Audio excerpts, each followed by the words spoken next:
कोल्हापूर महानगरपालिकेच्या निवडणुकीच्या मतदानाला फक्त 5 दिवस उरले. प्रचार शिगेला पोचलाय, परंतु सर्वच राजकीय पक्ष मूळ प्रश्नाला बगल देऊन सामान्य जनतेला आणि मतदाराला रस्त्यामध्ये आणि गटरीमध्ये अडकवायचा प्रयत्न करते. हद्दीवाढीवर ते बोलत नाहीत, कमी डॉक्टरवर ते बोलत नाहीत, लोकांना जनतेला रोजगार देण्यासंदर्भात ते बोलत नाहीत. 2013 सालापासून 2025च्या अखेरपर्यंत कोल्हापूर महानगरपालिकेनं घरफाळ्यापोटी जवळपास 857 कोटी रुपये गोळा केले.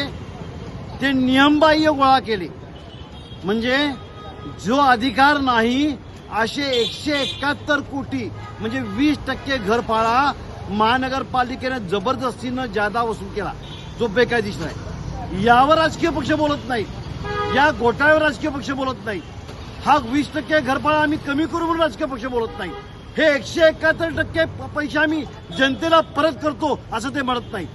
जनतेला राजकीय पक्ष फसवत आहेत. विषय आता असा आहे की जनताने झोपेतून जागा झालं पाहिजे. जनतेनं आलेल्या उमेदवाराला हे प्रश्न विचारलेच पाहिजेत आणि हे सर्व प्रश्न या निवडणुकीच्या केंद्रबिंदू आणले पाहिजेत. तरच महानगरपालिकेचं कल्याण होईल आणि महानगरपालिकेचं कल्याण झालं तरच जनतेचं कल्याण होऊ शकेल. जनता जागी व्हा, जागी व्हा, जागी व्हा. अशाच नवनवीन अपडेट्ससाठी डिजिटल कोल्हापूर चॅनेलला सबस्क्राईब करायला विसरू नका.